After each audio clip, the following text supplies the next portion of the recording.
At some point today, you ate something, probably without thinking about it.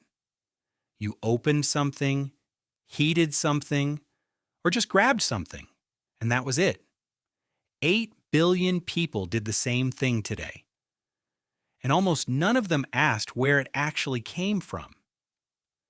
Now imagine every country on Earth stops exporting food, borders close, ships stop moving, supermarket shelves start emptying. Most countries would be in serious trouble within weeks, but one country might be fine. We're not talking about surviving on rice and desperation. We're talking about actually feeding 8 billion people, calories, protein, variety, indefinitely. That's not a small ask. Most countries can't even feed themselves without imports. The ones that can are rare.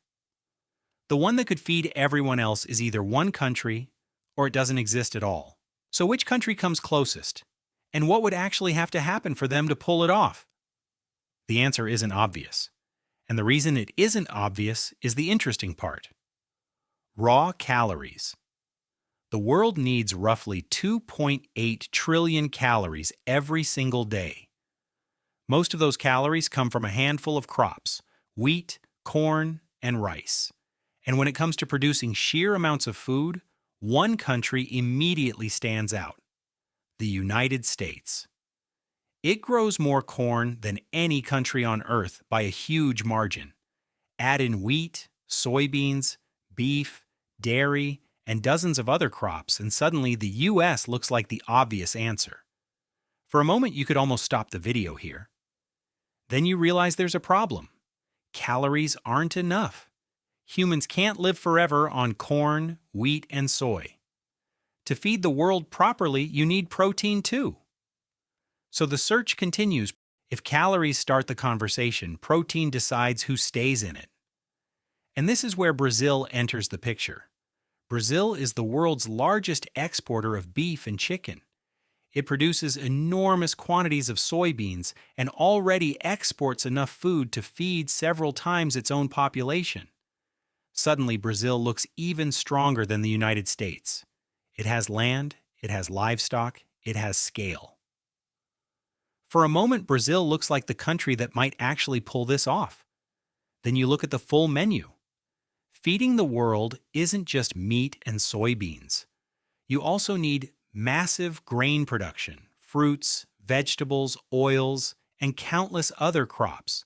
Brazil excels in some categories, but feeding 8 billion people requires dominance across almost all of them.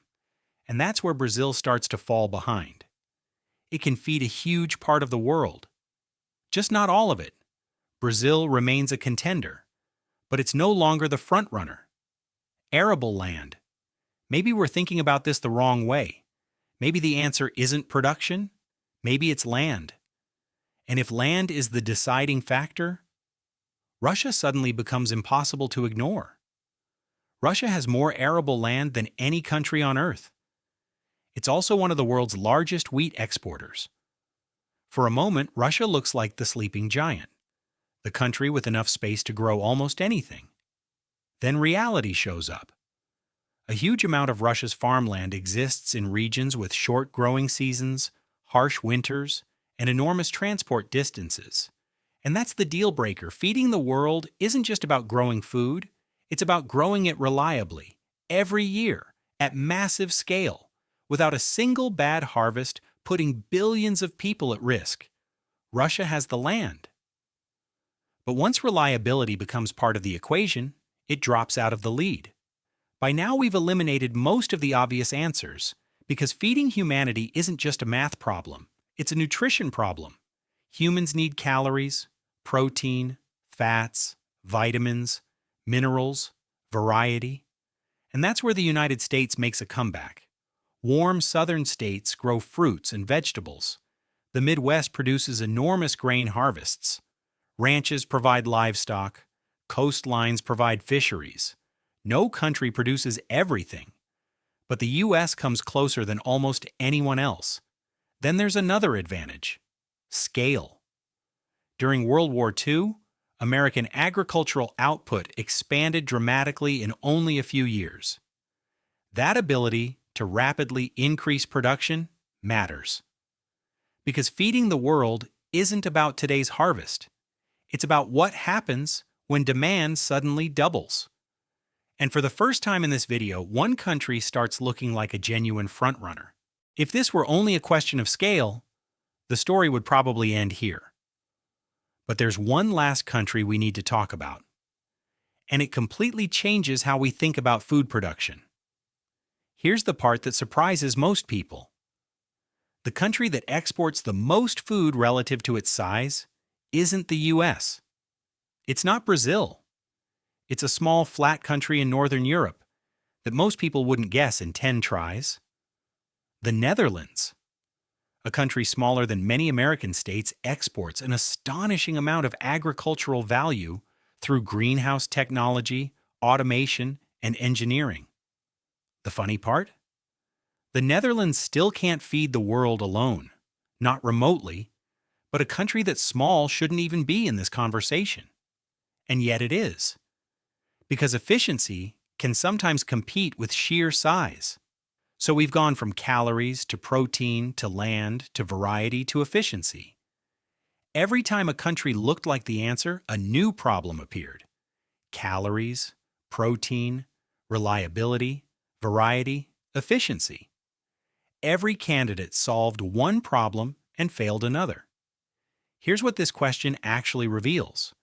The global food system isn't built for resilience. It's built for efficiency.